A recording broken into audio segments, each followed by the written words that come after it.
Quiero recordar a la gente que está viendo este programa por qué tiene sentido entender a Estados Unidos como inmerso en una desesperada respuesta teatral a los problemas del mundo. Cuando la guerra en Irak en Ucrania comenzó en febrero de 2022.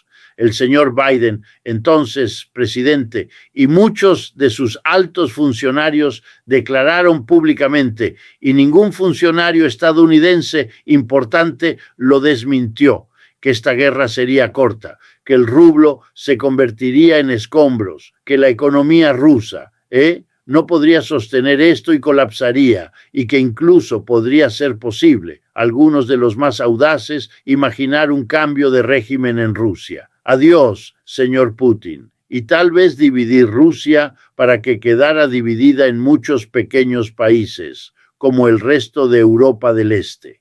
Esos eran nuestros líderes, la gente que está en el poder ahora. No discreparon de esa evaluación, la secundaron. ¿Por qué alguien cree la historia actual? Rusia está agotada, Rusia no puede continuar. Sabemos que eso era falso.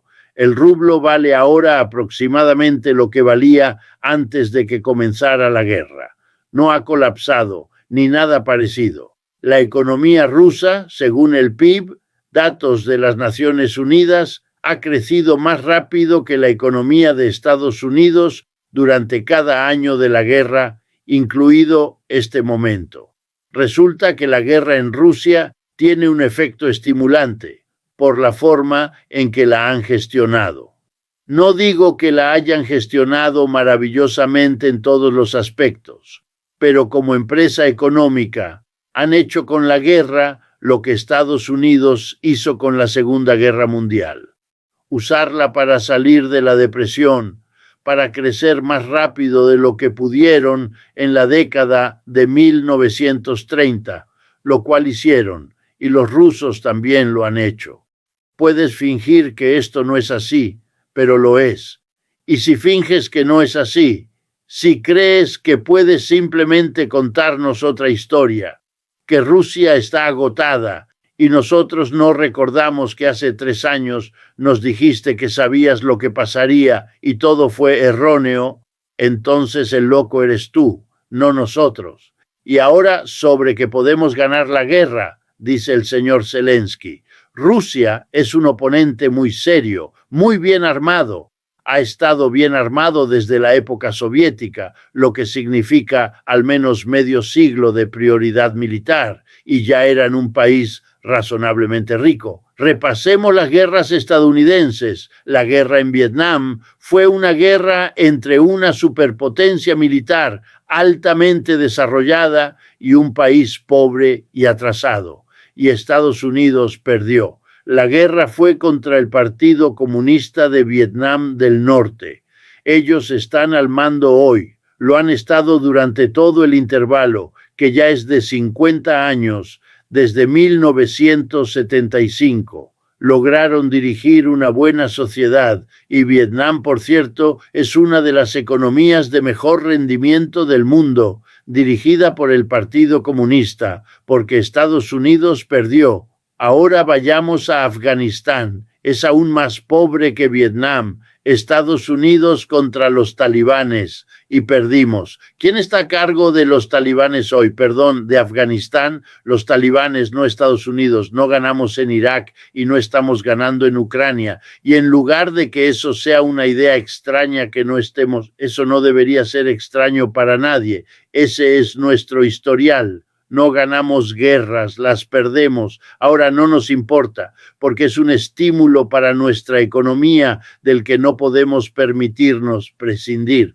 Pero si es eso para nosotros, entonces puede desempeñar ese papel para Rusia, lo cual está haciendo. Y no debería sorprender a nadie que piense por un momento en todo esto. Ahora permítanme pasar por un momento a esta espinosa cuestión de Europa. Michael nos sigue recordando con toda razón que la prohibición de los europeos, la decisión que tomaron de dejar de comprar petróleo y gas de Rusia como parte del gran programa de sanciones, Creo que su última iteración, incluso más grande que antes, es el paquete de sanciones número 19 o número 20 que han aprobado. A Rusia le va bien, Europa es un desastre. Tan mal que Estados Unidos, viendo que su problema es China, ahora mira a los europeos como, en el peor de los casos, un lastre para los recursos y en el mejor, una fuente de tributo para ayudar a enfrentar a China. Esto sume a Europa en un declive increíble. Miren, de todos modos, ya era una parte en declive de la economía mundial. Los imperios se perdieron hace un siglo o medio siglo y no saben qué hacer y han sido flanqueados por Estados Unidos por un lado y por los chinos y los BRICS por el otro. Así que Europa está en declive y los políticos tienen que explicar eso a su gente. Se atreven a decir, nuestros capitalistas no han podido seguir el ritmo de los competidores en Estados Unidos y China. No se atreven a hacerlo. Sus capitalistas son los que los mantienen en el poder. Así que eso queda descartado. ¿A quién van a culpar? ¿A sí mismos? Nunca ha pasado. Bueno, realmente tienen dos opciones. Podrían culpar a Estados Unidos. Podrían, pero eso es tan inviable como culpar a sus propios capitalistas. Todavía dependen de Estados Unidos. Así que solo queda un candidato, Rusia. Hacer un ruido enorme sobre el peligro de Rusia. Tenemos que rearmarnos por culpa de Rusia. Tenemos que recortar el bienestar social por culpa de Rusia. Tenemos que declinar por culpa de Rusia. Tiene que ser un sinfín. Lo que estamos viendo en Europa es una especie de réplica de la Guerra Fría estadounidense después de la Segunda Guerra Mundial. Todo se le echa la culpa a Rusia para excusar, en el caso de Estados Unidos, la construcción del imperio estadounidense y en el caso de Europa, ocultar el declive y sus causas a su propio pueblo. Eso es todo lo que está pasando. El resto es solo ruido. Así que estoy atrapado y me quedo con esta conclusión temporal hasta que obtenga más evidencia de que Estados Unidos, como hemos estado hablando en este programa durante meses, Estados Unidos es un imperio en declive y un imperio en declive con cada vez menos opciones sobre qué hacer con su declive. Se niega a admitir el declive, se niega a emprender una búsqueda de qué políticas serían mejores para gestionar un declive, para que perjudique a la menor cantidad de gente, para que dure el mayor tiempo posible, cualesquiera que sean tus objetivos. No hace eso. Bueno, ¿qué más hace? Se dice a sí mismo que su gran problema es China. Sí, pero ¿qué vas a hacer al respecto? Y la respuesta es ad hoc, no saben qué hacer. Así que de repente estamos hablando, el señor Besant, creo, de miles de millones de dólares para salvar los esfuerzos casi desesperados de el señor Milei, ya saben, en Argentina, cuya situación está colapsando, o para rescatar al señor Bolsonaro, cuya situación está colapsando, y así sucesivamente. Estos son ajustes ad hoc, dando bandazos de un lado a otro, y luego, al mismo tiempo, tomando medidas que, debo decirles, están produciendo una ansiedad en todo el mundo de que el gobierno pueda cerrar y que los republicanos están amenazando con despedir a todos en el gobierno federal en caso de que eso suceda. Y saben, en el pasado este tipo de amenazas serían ignoradas, pero ahora tenemos una especie de gobierno y voy a usar la palabra que cada vez más me viene a la mente cuando me preguntan ¿cómo resumirías la situación en la que estamos? Y la respuesta que les daría es desesperada. Estamos viendo un gobierno que está desesperado, lo cual, y entiendo la desesperación. La deuda nacional está fuera de control. Quiero decir, si miras los números, en 1970 eran unos cientos de miles de millones de dólares. Hoy son 37 billones de dólares. Quiero decir, eso es una locura. Este es un gobierno sentado sobre una montaña de deuda. lo sabe, no puede continuar. Liz Truss perdió su puesto de primera ministra en Inglaterra porque intentó pedir dinero prestado y el mercado dijo, no te prestamos más. Estados Unidos sabe que se está acercando a ese punto. ¿Qué va a hacer? Bueno, ves un acto irracional y desesperado. Envías a Elon Musk a despedir a la mitad de la gente. Eso no es una medida de eficiencia. Ningún experto en eficiencia justificaría eso. Eso es solo ahorrar dinero como puedas. Y los aranceles son una forma de recaudar algo de dinero como puedas, mientras todavía eres un mercado importante. Pero los efectos a largo plazo de esto son terribles. Es una política muy, muy peligrosa. Otros países, como creo que vamos a discutir, ahora están averiguando cómo reducir su relación con Estados Unidos porque se está volviendo inestable y peligroso depender de este país. ¿Qué le has hecho a tu declive? De hecho, lo has acelerado. Y esa es la señal cuando la gente desesperada hace cosas, descubren y tratas de señalarles, lo estás empeorando, no mejorando. Bueno, estoy reaccionando en parte a las declaraciones casi incoherentes del señor Besson, de dónde viene y cómo hace su trabajo estadístico, haría que cualquiera que sepa de estas cosas se pregunte. Polonia no ha tenido una guerra. Comparar la economía polaca de hoy con lo que era hace 10 años o cuando sea que la compare para tener en cuenta dónde está la economía de Ucrania hoy. Ucrania ha sido convertida en una operación militar. Fue una decisión de la OTAN moverse hacia el este y crear una confrontación con Rusia en Ucrania. Todo se dedicó a convertir a Ucrania en una fuerza militar. Y se asumió erróneamente que la fuerza militar acumulada en Ucrania, de una manera que no tuvo una inversión comparable en Polonia en absoluto. Y así ahora, Ucrania ha sido destruida durante los últimos 3 años con un programa masivo de subdesarrollo económico, no de desarrollo. La comparación de un país con 3 años de guerra con un país que no ha tenido ninguna guerra es infantil. Es el uso de estadísticas para argumentar algo. Bueno, ¿cuál es el argumento? El argumento del señor Besant es muy parecido a la mayoría de los argumentos del señor Trump, que es que la guerra en Ucrania, desde el punto de vista estadounidense, ya no vale la pena el esfuerzo. La presión está en usar esos recursos de otras maneras para hacer a América grande de nuevo, un proyecto enormemente caro que no ha mostrado mucho rendimiento hasta ahora,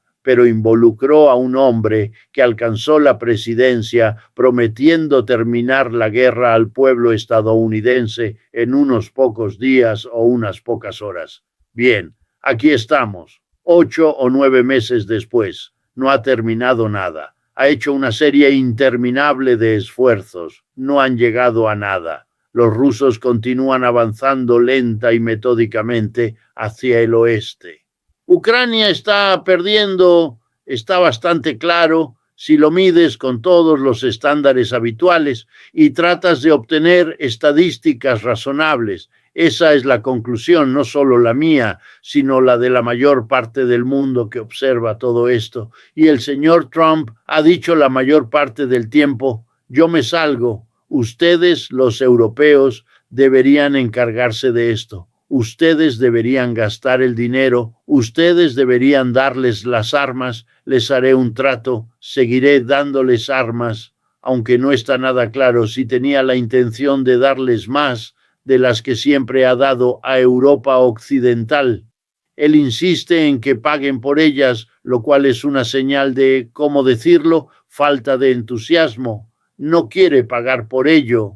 Los europeos con los estadounidenses no pudieron derrotar a los rusos. La idea de que los europeos sin los estadounidenses lo van a hacer es infantilmente estúpida, así que eso queda descartado. Entonces, ¿qué tenemos? Bueno, tenemos la contradicción del discurso del señor Trump en la ONU, a principios de esta semana. En ese discurso suena como si fuera a trabajar con los europeos en la guerra de Ucrania. Suena como si hubiera cambiado de posición y habló con el señor Zelensky. Y si hablas con el señor Zelensky, estás en otro universo de todos modos. Así que no lo sé. No creo que pueda responder a tu pregunta sin saber más sobre lo que está pasando en las cada vez más, como digo esto, extrañas expresiones del señor Trump sobre la dirección que está tomando la política. Así que mi temor es que la realidad subyacente, creo, es que el señor Trump ha estado durante mucho tiempo mayormente persuadido por la gente que lo rodea, tanto neoconservadores como no neoconservadores, de que el gran problema para Estados Unidos es China, no Rusia, y que han aprendido esta lección. Y la combinación de que no vaya bien en Ucrania y la necesidad de pivotar hacia China significa que no quieres hacer lo que está sucediendo, es decir, fortalecer los lazos entre Rusia y China. Querrías debilitarlos y atacar a Rusia no es una forma de hacerlo. Atacar a Rusia le enseña a Rusia lo importante que es realmente su alianza con China. Y luego la ironía final de la que vamos a hablar, predigo, en los próximos meses en este programa. En las últimas semanas, el gobierno de Estados Unidos tomó una posición, el 10% de Intel Corporation, con una opción por otro 5%. Eso es capitalismo de Estado. ¿Saben lo que es eso? Ese es el acto de Estados Unidos de copiar a los chinos, que tienen un enorme sector de empresas estatales. Aproximadamente la mitad de la economía china son empresas estatales. Intel es ahora una empresa estatal. Si los trabajadores de Intel se declaran en huelga, llamará el señor Trump, que ahora es el principal accionista, al ICE para encargarse de ese problema. ¡Wow! El señor Trump bloqueó la venta de ciertos chips de computadora a China. Nvidia y AMD, dos grandes productores de esos chips, le explicaron al señor Trump. Los chinos son grandes usuarios de chips porque son una economía enorme y los BRICS son aún más grandes. No podemos obtener ganancias si no podemos venderles chips a ellos. Todo lo que hicimos se basó en eso. Oh, dijo el señor Trump, ok, cancelen la orden, pero deben darle al gobierno el 15% de los ingresos que obtengan de la venta de chips a los chinos.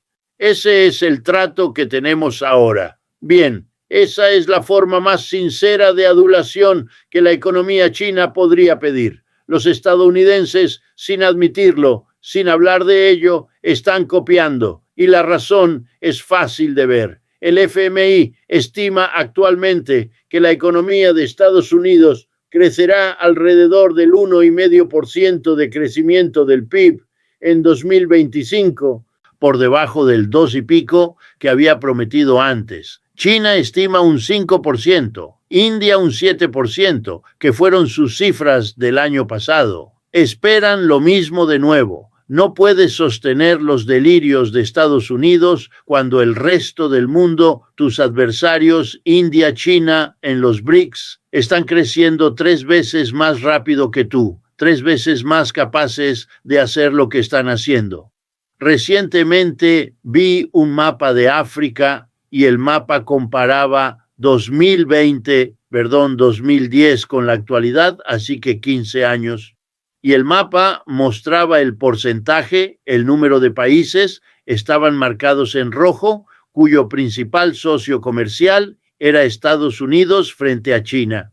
Luego lo mostraba hoy, una inversión total. Estados Unidos era el principal socio comercial para la mayoría de los países, la abrumadora mayoría de los países de África al principio. Y ese papel se ha invertido por completo. Y ahora para la mayoría de los países de África, la gran mayoría, el principal socio comercial es China.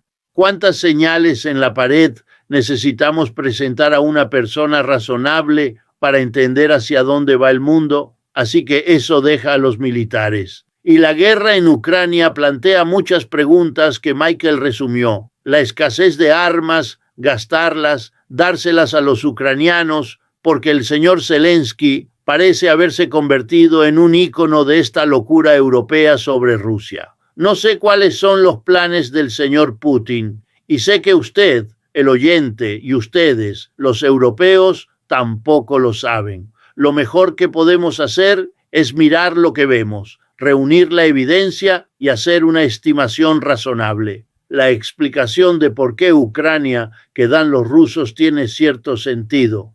¿Hay motivos ocultos? No lo sabemos probablemente. No sé cuáles son, pero la noción de que Rusia tenga alguna razón para invadir el resto de Europa tiene menos razones ahora que nunca antes. Y Rusia no ha tenido la costumbre de invadir Europa en absoluto. Es al revés. Napoleón, la Primera Guerra Mundial, Hitler y el mundo, las grandes invasiones fueron en la otra dirección, de oeste a este, empequeñecen en todas las dimensiones el movimiento en la otra dirección. Así que basta, este es un juego peligroso, un imperio en declive, en una situación desesperada, buscando en su ejército la solución al problema. Y haciendo eso después de haber perdido 5 guerras contra oponentes mucho menos capaces que Rusia, eso raya en la locura. Creo que Richard tiene toda la razón al proporcionar un sentido de la proporción al comparar el declive de Estados Unidos y Europa con el despegue industrial de China. ¿Por qué están declinando Estados Unidos y Europa? ¿Por qué se están desindustrializando? Bueno, hemos hablado antes de que parte de la razón es que sus economías se han financiarizado. Lo que estamos viendo en Estados Unidos y Europa no es lo que el capitalismo industrial se propuso ser en el siglo XIX, en Estados Unidos, en Alemania, ya saben, una observación final en el campo de la psicología. Creo que se acepta generalmente, o al menos se acepta ampliamente, que si tienes traumas en tu infancia, realmente pasas el resto de tu vida tratando de lidiar con ellos, con suerte, trabajando en ellos para superarlos, pero en cualquier caso, teniendo que lidiar con ellos. No hay alternativa. Y una gran cantidad de personas están atrapadas como adultos en una lucha interminable con los traumas que los formaron de niños. Bueno, hagamos la misma analogía para el capitalismo. El capitalismo surge de Europa, al menos en su forma moderna, en un momento en que las sociedades europeas se conocen como monarquías absolutas. Ya saben, se asocian con Luis XIII y Luis XIV y todos los reyes y reinas de Europa de los que nos burlamos en retrospectiva. Pero para que el capitalismo emergiera de un feudalismo altamente centralizado, altamente concentrado en monarquías absolutas, le dio a la fase infantil del capitalismo una experiencia traumática con el poder gubernamental. Por eso la vieja ideología, déjenos ser, laissez-faire, déjenos en paz, no interfieran, no usen el gran poder contra nosotros. El gran poder quiere restringirnos, bloquearnos, matarnos. El antigubernamentalismo es una reacción a un trauma infantil. Los primeros experimentos de capitalismo, si te remontas a Europa en la Alta Edad Media, fueron aplastados. Se ponían en marcha empleadores y empleados en una ciudad, y el señor feudal conseguía sus tropas y entraba y los masacraba a todos. Ciudad tras ciudad en Europa está llena de esa historia. El gobierno era un peligro. Y luego, cuando el capitalismo finalmente se establece en Europa en el siglo XIX, apenas se ha deshecho de los feudales, los trabajadores comienzan a decir: queremos ser el gobierno, y ven otro peligro. Los trabajadores tomarán el control del gobierno y entonces tendremos a los trabajadores poderosos en quienes no confiamos, en la posición del gobierno en quien confiamos aún menos.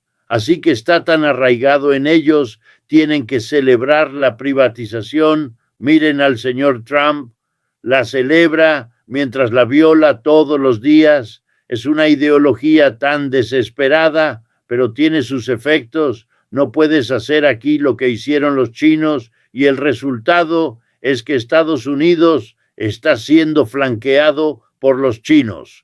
Y en una era de armas nucleares, si recurres de nuevo a lo militar, mira lo que estás haciendo. Mira con qué peligro estás coqueteando. Ganarás la batalla y lo perderás todo. Bueno, Richard, primero Rusia y luego China tuvieron una revolución. Necesita Occidente una revolución, y se puede ver toda la Guerra Fría, toda la oposición a China, a los BRICS, el miedo a los países que no están bajo el control de de que puedan tener una revolución. Se puede ver toda la Guerra Fría como habrá una revolución o no, y qué tipo de revolución habrá. Ese es, creo, el marco para toda la anarquía que estamos viendo en la última semana. Bueno, por mi parte, estoy empezando a preguntarme sobre Estados Unidos, porque en la última semana me enfrento a la historia de un profesor en una universidad de Texas que es despedido, un profesor titular, y la razón dada por la administración fue que habló en una conferencia socialista. Ese fue su crimen. Y vivo en Manhattan, donde las encuestas sugieren que estamos a punto de elegir como alcalde de esta ciudad a un socialista. ¿Saben lo que eso sugiere? La fractura de la sociedad. Esas no son diferencias reconciliables que yo pueda ver, y las estoy viendo cada vez más, como sospecho que la mayoría de ustedes también. Bueno, yo vivo en la misma ciudad, Richard, y tienes razón. Eso es lo que está pasando aquí. Muchas gracias, Richard y Michael, por estar con nosotros hoy. Un gran placer, como siempre. Gracias. Hasta pronto. Adiós. Quiero recordar a la gente que está viendo este programa por qué tiene sentido entender a Estados Unidos como inmerso en una desesperada respuesta teatral a los problemas del mundo. Cuando la guerra en Irak en Ucrania comenzó en febrero de 2022. El señor Biden, entonces presidente, y muchos de sus altos funcionarios declararon públicamente, y ningún funcionario estadounidense importante lo desmintió, que esta guerra sería corta, que el rublo se convertiría en escombros, que la economía rusa, no podría sostener esto y colapsaría, y que incluso podría ser posible, algunos de los más audaces, imaginar un cambio de régimen en Rusia. Adiós, señor Putin, y tal vez dividir Rusia para que quedara dividida en muchos pequeños países, como el resto de Europa del Este. Esos eran nuestros líderes, la gente que está en el poder ahora. No discreparon de esa evaluación, la secundaron. ¿Por qué alguien cree la historia actual? Rusia está agotada. Rusia no puede continuar. Sabemos que eso era falso. El rublo vale ahora aproximadamente lo que valía antes de que comenzara la guerra. No ha colapsado, ni nada parecido. La economía rusa, según el PIB, datos de las Naciones Unidas, ha crecido más rápido que la economía de Estados Unidos durante cada año de la guerra, incluido este momento. Resulta que la guerra en Rusia tiene un efecto estimulante por la forma en que la han gestionado. No digo que la hayan gestionado maravillosamente en todos los aspectos, pero como empresa económica han hecho con la guerra lo que Estados Unidos hizo con la Segunda Guerra Mundial. Usarla para salir de la depresión, para crecer más rápido de lo que pudieron en la década de 1930, lo cual hicieron, y los rusos también lo han hecho. Puedes fingir que esto no es así, pero lo es. Y si finges que no es así, si crees que puedes simplemente contarnos otra historia, que Rusia está agotada y nosotros no recordamos que hace 3 años nos dijiste que sabías lo que pasaría y